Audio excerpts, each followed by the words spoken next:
আসসালামু আলাইকুম শিক্ষার্থী বন্ধুরা, প্রীতি ও শুভেচ্ছা জানিয়ে আজকের আলোচনা শুরু করছি। আজ আমি আলোচনা করব জাতীয় বিশ্ববিদ্যালয় এবং ঢাকা বিশ্ববিদ্যালয়ের অধিভুক্ত 7 কলেজের বিবিএ অনার্স দ্বিতীয় বর্ষের হিসাব বিজ্ঞান, মার্কেটিং, ফিনান্স এন্ড ব্যাংকিং এছাড়া জাতীয় বিশ্ববিদ্যালয় এবং ঢাকা বিশ্ববিদ্যালয়ের অধিভুক্ত বিবিএ অনার্স তৃতীয় বর্ষের ব্যবস্থাপনা বিভাগের বিজনেস স্ট্যাটিস্টিক্স এই সাবজেক্টের দ্বিতীয় অধ্যায় অর্থাৎ data classification, tabulation and presentation এই অধ্যায়টির উপর আলোচনা করব। শিক্ষার্থী বন্ধুরা, আশা করি শুরু থেকে শেষ পর্যন্ত আলোচনাটি মনোযোগ দিয়ে দেখবে, তাহলে অবশ্যই তোমরা উপকৃত হবে। তোমরা ব্যবসায়িক পরিসংখ্যান বা বিজনেস স্ট্যাটিস্টিক্স এই সাবজেক্টের প্রতিটি লেকচার মনোযোগ দিয়ে দেখবে, কারণ এটি একটি ধারাবাহিক প্রক্রিয়া। প্রতিটি অধ্যায়ে মিনিমাম 4 থেকে 5টি করে লেকচার আশা করি তোমাদের জন্য উপহার দিতে সক্ষম হব। যদি তোমরা প্রতিটি লেকচার মনোযোগ দিয়ে দেখো, তাহলে তোমাদের যে প্রাইভেট পড়ার প্রবণতা সেটি আর তোমাদের পড়তে হবে না।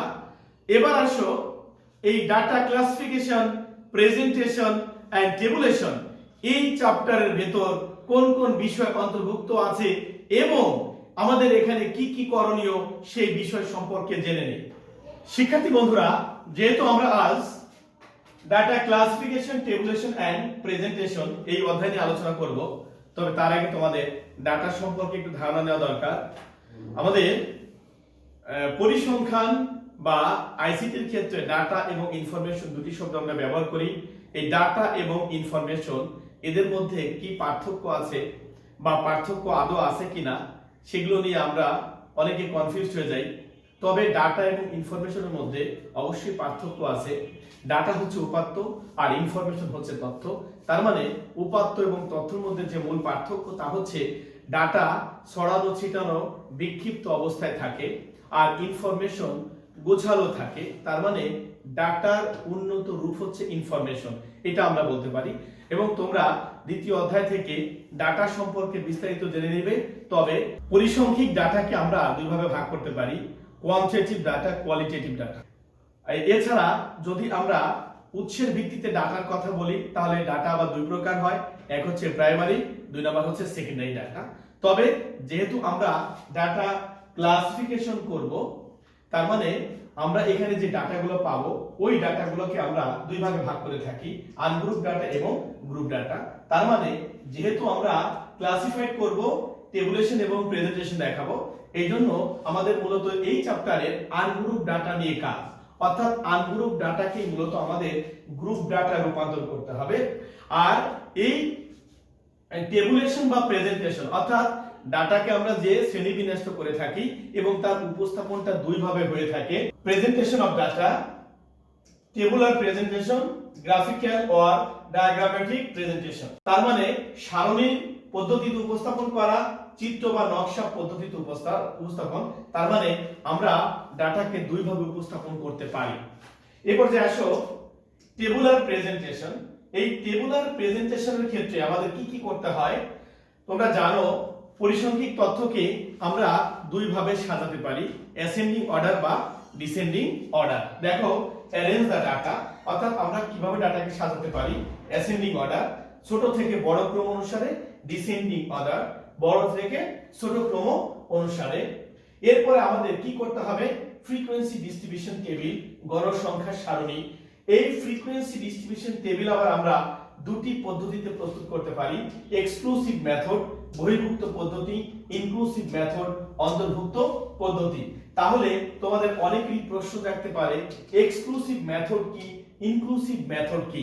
শিক্ষার্থী বন্ধুরা, ইনক্লুসিভ এক্সক্লুসিভ এই দুটি বোঝার জন্য দেখো এখানে একটা টেবিল আমরা উপস্থাপন করেছি। এখানে ক্লাস দেখানো হচ্ছে এক্সক্লুসিভ মেথড, ইনক্লুসিভ মেথড। তার মানে এই যে আনগ্রুপ ডাটা, এই আনগ্রুপ ডাটাকে যখন আমরা গ্রুপ ডাটা রূপান্তর করব, তখন আমাদের ক্লাস করতে হয়, শ্রেণী করতে হবে।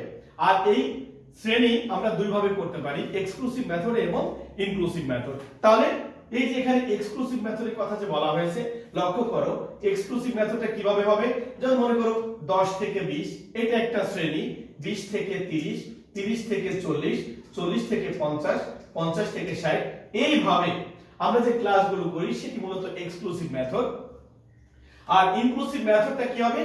10 থেকে 19, 20 থেকে 29, 30 থেকে 39, 40 থেকে 49, 50 থেকে 59। তাহলে তোমরা একটু লক্ষ্য করো এই টেবিলটায় এক্সক্লুসিভ এবং ইনক্লুসিভ মেথডের মধ্যে মূল পার্থক্যটা কোথায়। তার মানে 10 থেকে 20, 20 থেকে 30। লক্ষ্য করো এক্সক্লুসিভ মেথডে পূর্ববর্তী শ্রেণীর উচ্চ সীমা এবং পরবর্তী শ্রেণীর নিম্ন সীমা সমান হয়। পূর্ববর্তী শ্রেণীর উচ্চ সীমা, পরবর্তী শ্রেণীর নিম্ন সীমা একই হয়ে থাকে। কিন্তু ইনক্লুসিভ মেথডে পূর্ববর্তী শ্রেণীর উচ্চ সীমা এবং পরবর্তী শ্রেণীর নিম্ন সীমা অসমান হবে। তাহলে আমরা যখন আনগ্রুপ ডাটাকে ফ্রিকোয়েন্সি ডিস্ট্রিবিউশন টেবিলের সাহায্যে উপস্থাপন করব, তখন আমাদের টালি চিহ্ন ব্যবহার করতে হবে এবং ফ্রিকোয়েন্সি দিতে হয়। সেই ক্ষেত্রে আমরা যখন টালি ম্যাক্স ব্যবহার করব, যেমন এখানে 20 আছে, এখানে 20 আছে, তোমাদের অনেকেরই প্রশ্ন হতে পারে তাহলে 20 এর জন্য আমরা টালি ম্যাক্স কোথায় দেব? মনে রাখতে হবে যদিও এখানে 20, এখানে 20, তার মানে টালি চিহ্ন হবে এই 20 তে। অর্থাৎ পূর্ববর্তী যে ক্লাসটা দেওয়া আছে 20 যদি লেখা আছে, তাহলে এখানে সর্বোচ্চ 19.99 পর্যন্ত মান গ্রহণ করতে পারবে। তার মানে 20 আসলে এই ক্লাসে যাবে। তাহলে ইনক্লুসিভ মেথডে যদি 19 আসে, তাহলে কিন্তু 19 এখানে টালি হবে প্রথম ক্লাসে, আর 20 এর জন্য দ্বিতীয় ক্লাসে টালি হবে। শিক্ষার্থী বন্ধুরা, আমরা যখন ফ্রিকোয়েন্সি ডিস্ট্রিবিউশন টেবিল তৈরি করব, অর্থাৎ গাণিতিক সমস্যার সমাধান করব, সেই ক্ষেত্রে ফ্রিকোয়েন্সি ডিস্ট্রিবিউশন টেবিল কোন পদ্ধতিতে প্রস্তুত করা হবে যদি কোনো কিছু উল্লেখ না থাকে, তাহলে আমরা দুটির যে কোনো একটি পদ্ধতিতেই করতে পারি। তবে কোনো কিছু না বলে অলওয়েজ আমরা এক্সক্লুসিভ মেথড অনুসরণ করব, অর্থাৎ এই পদ্ধতিতে আমরা ফ্রিকোয়েন্সি ডিস্ট্রিবিউশন টেবিলের ক্লাস করব। কিন্তু আমরা এক্সক্লুসিভ মেথড করি আর ইনক্লুসিভ মেথড করি, টালি এবং ফ্রিকোয়েন্সির মধ্যে কোনো পার্থক্য থাকে না। অর্থাৎ এক্সক্লুসিভ মেথড এবং ইনক্লুসিভ মেথড এই দুটি পদ্ধতিতেই আমাদের টালি এবং ফ্রিকোয়েন্সি সেম হয়। তারপর আমাদের করতে হবে এই টেবুলার প্রেজেন্টেশনে রেঞ্জ। আচ্ছা, রেঞ্জ এর বাংলা হচ্ছে পরিসর। তাহলে যেহেতু আমাদের কাছে আনগ্রুপ ডাটা থাকবে, আমরা এই আনগ্রুপ ডাটা থেকে রেঞ্জ বের করব। এই রেঞ্জ বের করতে হলে আমাদের কাছে যে আনগ্রুপ ডাটা দেওয়া থাকবে, ওই আনগ্রুপ ডাটা থেকে সর্বনিম্ন এবং সর্বোচ্চ মান খুঁজে বের করতে হবে। সর্বোচ্চ মান এবং সর্বনিম্ন মানের যে পার্থক্য, সেটি হবে রেঞ্জ বা পরিসর। এখন এই রেঞ্জটা আমরা কেন করব? লক্ষ্য করো শিক্ষার্থী বন্ধুরা, পরবর্তী রিকোয়ারমেন্ট হচ্ছে ক্লাস ইন্টারভাল, যার বাংলা হচ্ছে শ্রেণী ব্যাপ্তি বা শ্রেণী ব্যবধান। তার মানে যখন আমাদের ফ্রিকোয়েন্সি ডিস্ট্রিবিউশন টেবিল তৈরি করতে হয়, অবশ্যই আমাদের ক্লাস ইন্টারভাল বা শ্রেণী ব্যাপ্তি লাগবে। কোনো অঙ্কে শ্রেণী ব্যবধানটা দেওয়া থাকে, কিন্তু যদি শ্রেণী ব্যবধান দেওয়া না থাকে, তাহলে অবশ্যই আমাদের শ্রেণী ব্যাপ্তি বা শ্রেণী ব্যবধান বের করে নিতে হবে। এই শ্রেণী ব্যবধান বের করতে হলে আবার দুটি পদ্ধতি প্রচলিত আছে। এক হচ্ছে ট্রেডিশনাল অ্যাপ্রোচ, গতানুগতিক বা সনাতন পদ্ধতি। দুই নাম্বার হচ্ছে এইচজি স্ট্রাগেজ রুলস। তার মানে ইনি একজন ব্যক্তি, তিনি একটি পদ্ধতি আবিষ্কার করেছেন, যদিও ট্রেডিশনাল অ্যাপ্রোচের চেয়ে এইচজি স্ট্রাগেজ রুলসটা অধিক গ্রহণযোগ্য। তাহলে এই ক্লাস ইন্টারভাল যদি আমরা এইচজি স্ট্রাগেজ রুলস অনুসরণ করি, তাহলে শ্রেণী ব্যবধান, এই যে ক্লাস ইন্টারভাল, তাকে সি দ্বারা প্রকাশ করা হয়। তাহলে আমরা শ্রেণী ব্যবধানটা কিভাবে বের করব? শ্রেণী ব্যবধান বের করতে হলে range divided 1 plus 3.322 log n, এটি হচ্ছে এইচজি স্ট্রাগেজ রুলস অনুসারে শ্রেণী ব্যবধান বের করার ফর্মুলা। তো শিক্ষার্থী বন্ধুরা লক্ষ্য করো, এই শ্রেণী ব্যবধান বের করতে হলে আমাদের রেঞ্জ লাগবে। তার মানে আমরা এই যে প্রথমে রেঞ্জের কথা বলেছি, তার মানে এই রেঞ্জ বের করতে হবে মূলত শ্রেণী ব্যবধান নির্ণয় করার জন্য। তাহলে এইচজি স্ট্রাগেজ রুলস অনুসারে আমরা যে ফর্মুলাটি এখানে দেখিয়েছি, তার নিচে যে অংশটি আছে, এই অংশটিকে আমরা বলি নাম্বার অফ ক্লাসেস, এটাকে কে দ্বারাও প্রকাশ করা হয়। তার মানে শ্রেণীর সংখ্যা কতগুলো হবে, এটি আমরা এখান থেকে অনুমান করতে পারি। আর শ্রেণীর সংখ্যাটা আবার কি, এমন প্রশ্ন যদি হয়, সেক্ষেত্রে লক্ষ্য করো উপরের টেবিলটি, যেমন আমরা এখানে যে ক্লাস দেখিয়েছি 10 থেকে 20, 20 থেকে 30, এগুলোই কিন্তু মূলত ক্লাস। তাহলে 10 থেকে 20 একটা ক্লাস, 20 থেকে 30 একটা ক্লাস, 30 থেকে 40 একটা ক্লাস, এইভাবে দেখানো হয়েছে। তার মানে নাম্বার অফ ক্লাসেস বলতে এই শ্রেণীর সংখ্যা কতগুলো হবে, সেটা আমরা এটার মাধ্যমে জানতে পারি। এরপরে আসছে মিড পয়েন্ট বা মিড ভ্যালু, মধ্যমান বা মধ্যবিন্দু, যাকে আমরা x দ্বারা প্রকাশ করব। গাণিতিক সমস্যার সমাধান করতে গেলে আমরা দেখব যেটা আমরা এই ফ্রিকোয়েন্সি ডিস্ট্রিবিউশন টেবিলের সাহায্যে এই টেবিলের সঙ্গে আমরা উপস্থাপন করে থাকি। এরপরে আসছে রিয়েল ক্লাস, প্রকৃত শ্রেণী। এই প্রকৃত শ্রেণী কিভাবে করা হয় এবং কেন করা হয়? যদি ইনক্লুসিভ মেথডের ক্লাস থাকে, যদি ইনক্লুসিভ মেথডের ক্লাস হয়, তার মানে পূর্বেই বলেছি ইনক্লুসিভ মেথডের ক্লাস হচ্ছে 10 থেকে 19, 19 এরপর 20 থেকে 29, 30 থেকে 39। লক্ষ্য করো, যেমন 10 থেকে 19, পরবর্তী ক্লাসটা হচ্ছে 20 থেকে 29। তাহলে এই যে ইনক্লুসিভের ক্লাস, মূলত এই ইনক্লুসিভ মেথডের ক্লাসকে এক্সক্লুসিভ মেথডে কনভার্ট করার জন্যই এই রিয়েল ক্লাস করা হয়। তার মানে রিয়েল ক্লাস সব সময় করতে হবে না। যদি এক্সক্লুসিভ মেথডে ক্লাস থাকে তাহলে কিন্তু ওখানে রিয়েল ক্লাসটা প্রযোজ্য নয়। তাহলে রিয়েল ক্লাসটা প্রযোজ্য হবে যদি ইনক্লুসিভ মেথডে ক্লাস থাকে, তখন শুধু আমাদের রিয়েল ক্লাস প্রয়োজন হবে। ক্লাস বাউন্ডারি, শ্রেণী সীমা বা শ্রেণী সীমানা। তাহলে শ্রেণী সীমা বা শ্রেণী সীমানা বলতে আমরা কি বুঝি? লক্ষ্য করো শিক্ষার্থী বন্ধুরা, যেমন এখানে যে ক্লাস দেখানো হয়েছে 10 থেকে 20, 20 থেকে 30 এইভাবে করে, তাহলে আমি যদি বলি 10 থেকে 20 একটা ক্লাস, তাহলে এর বাউন্ডারি কত? বাউন্ডারি নিম্ন সীমা হবে 10, উচ্চ সীমা হবে 20। তার মানে প্রতিটি ক্লাসে দুটি সীমা পাওয়া যায়, নিম্ন সীমা এবং উচ্চ সীমা। তাহলে যখনই আমাদের ক্লাস বাউন্ডারি দেখাতে বলবে, তার মানে আমরা যে ক্লাসগুলো করেছি সেই ক্লাসগুলোর নিম্ন সীমা, প্রতিটি শ্রেণীর নিম্ন সীমা এবং উচ্চ সীমা হবে class boundary.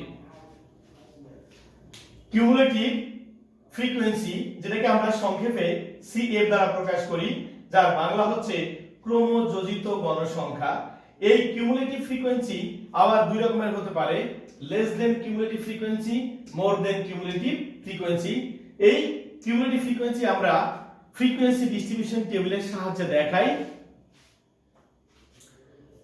Bivariate or two way frequency distribution table, দ্বিচলক বিশিষ্ট গণসংখ্যার সারণী। তার মানে যখন একটা টেবিল বা সারণীর মাধ্যমে দুই ধরনের তথ্যকে উপস্থাপন করা হয়, তখন তার জন্য আমরা যে গণসংখ্যার সারণী তৈরি করি তাকে bivariate or two way frequency distribution table বলা হয়। ফ্রিকোয়েন্সি ডেনসিটি, গণসংখ্যা ঘনত্ব। এই ফ্রিকোয়েন্সি ডেনসিটি নির্ণয় করতে হলে আমাদের দুটি তথ্য দরকার হয়। প্রত্যেকটা ক্লাসের ফ্রিকোয়েন্সি, যাকে আমরা এফ দ্বারা প্রকাশ করি, এবং শ্রেণী ব্যবধান, তার মানে শ্রেণী ব্যবধানকে সি দ্বারা প্রকাশ করা হয়। তার মানে ফ্রিকোয়েন্সিকে শ্রেণী ব্যবধান দ্বারা ভাগ করলেই ফ্রিকোয়েন্সি ডেনসিটি পাওয়া যায়। অ্যাবসলিউট অর রিলেটিভ ফ্রিকোয়েন্সি, আপেক্ষিক গণসংখ্যা। এই রিলেটিভ বা অ্যাবসলিউট ফ্রিকোয়েন্সি নির্ণয় করতে হলেও আমাদের প্রত্যেকটা শ্রেণীর গণসংখ্যা লাগবে এবং তাকে মোট গণসংখ্যা দিয়ে ভাগ করব। তার মানে আমরা এভাবে বলতে পারি frequency of each class divided total number of frequency. Cumulative absolute or cumulative relative frequency, তার মানে ক্রমযোজিত আপেক্ষিক গণসংখ্যা, ক্রমযোজিত আপেক্ষিক গণসংখ্যা। তাহলে আমরা এই যে অ্যাবসলিউট বা রিলেটিভ ফ্রিকোয়েন্সি করেছি, এই কলামটাকে কিউমুলেটিভ করলে আমরা পেয়ে যাব কিউমুলেটিভ অ্যাবসলিউট বা cumulative relative frequency. Percentage of absolute and cumulative absolute frequency, তার মানে আমরা এই যে 11 এবং 12 তে অ্যাবসলিউট ফ্রিকোয়েন্সি এবং কিউমুলেটিভ অ্যাবসলিউট ফ্রিকোয়েন্সি দেখিয়েছি। এই দুইটা কলামই আবার পৃথকভাবে করব পার্সেন্টেজের জন্য, যে percentage of absolute and cumulative frequency. তাহলে যখন আমরা পার্সেন্টেজ অফ অ্যাবসলিউট ফ্রিকোয়েন্সি করব, তার মানে এই 11 নাম্বারটার বর্ধিত অংশ, সেই ক্ষেত্রে আমরা কি করব? আমরা যে অ্যাবসলিউট ফ্রিকোয়েন্সি করেছিলাম তাকে 100 দিয়ে যদি গুণ করি, তাহলে আমরা শতকরা প্রকাশ করতে পারবো। অনুরূপভাবে কিউমুলেটিভ অ্যাবসলিউট ফ্রিকোয়েন্সি যেটা করেছি, যে কলাম, এই কিউমুলেটিভ অ্যাবসলিউট ফ্রিকোয়েন্সিটাকে যদি 100 দিয়ে আমরা গুণ করি শতকরা প্রকাশ করার জন্য, তাহলে আমরা পেয়ে যাব percentage of cumulative absolute frequency. Stem and leaf display, কাণ্ডপত্র প্রদর্শনী। শিক্ষার্থী বন্ধুরা, এত সময় পর্যন্ত যে বিষয়গুলো নিয়ে আলোচনা করেছি সেগুলো মূলত টেবুলার প্রেজেন্টেশন। এই পর্যায়ে আমরা দেখব গ্রাফিক্যাল প্রেজেন্টেশনের কোন কোন বিষয়গুলো অন্তর্ভুক্ত থাকে। গ্রাফিক্যাল আর ডায়াগ্রামেটিক প্রেজেন্টেশন, হিস্টোগ্রাম আয়তলেখ, মোড ফ্রম হিস্টোগ্রাম, আয়তলেখ হতে প্রচুর নির্ণয়, তার মানে আমরা এই যে হিস্টোগ্রাম তৈরি করব সেখান থেকে মোড নির্ণয় করা যাবে। ফ্রিকোয়েন্সি পলিগন, গড়সংখ্যা বহুভুজ, ফ্রিকোয়েন্সি কার্ভ, গড়সংখ্যা রেখা, অজিব কার্ভ, অজিব রেখা। এই অজিব কার্ভ আবার দুই রকমের হয়ে থাকে, লেস দেন অজিব কার্ভ, মোর দেন অজিব কার্ভ। যদি কোনো প্রশ্নে বলা থাকে ড্র অ্যান অজিব কার্ভ, অর্থাৎ শুধু অজিব কার্ভ আঁকতে বলছে, সেক্ষেত্রে আমরা লেস দেন এবং মোর দেন দুইটাই করব। কিন্তু যদি অজিব কার্ভ থেকে অন্য কোনো রিকোয়ারমেন্ট করতে বলা হয়, সেক্ষেত্রে শুধু লেস দেন অজিব কার্ভ নির্ণয় করলে চলবে। পাই চার্ট বা পাই ডায়াগ্রাম, বৃত্তচিত্র। Median, quartile, decile, percentile from অজিব কার্ভ। তার মানে আমরা এই যে অজিব কার্ভ করি, এই অজিব কার্ভ হতে মধ্যমা নির্ণয় করা যায়, চতুর্থ, দশমাংশ, শতাংশ, এই জাতীয় রিকোয়ারমেন্ট আমরা অজিব কার্ভ থেকে করতে পারবো। বার ডায়াগ্রাম, দণ্ডচিত্র। এই বার ডায়াগ্রামের মধ্যে আবার আছে line diagram, simple bar diagram, multiple bar diagram, subdivided bar diagram. শিক্ষার্থী বন্ধুরা, দীর্ঘ সময় মনোযোগ সহকারে data classification, tabulation and presentation এর আলোচনাটি তোমরা শুনেছো, এজন্য তোমাদেরকে আন্তরিকভাবে ধন্যবাদ জানাই। যদিও আজ আমি এই অধ্যায়ে কিছু বেসিক বিষয় নিয়ে আলোচনা করেছি, তবে এই অধ্যায়ে গাণিতিক সমস্যার সমাধান নিয়ে শীঘ্রই আসছি। ততদিনে পরিবারের সদস্যদের নিয়ে নিরাপদে থেকো, ভালো থেকো, সুস্থ থেকো, এই কামনায় আজ যাচ্ছি, তবে শীঘ্রই আসছি। আল্লাহ হাফেজ।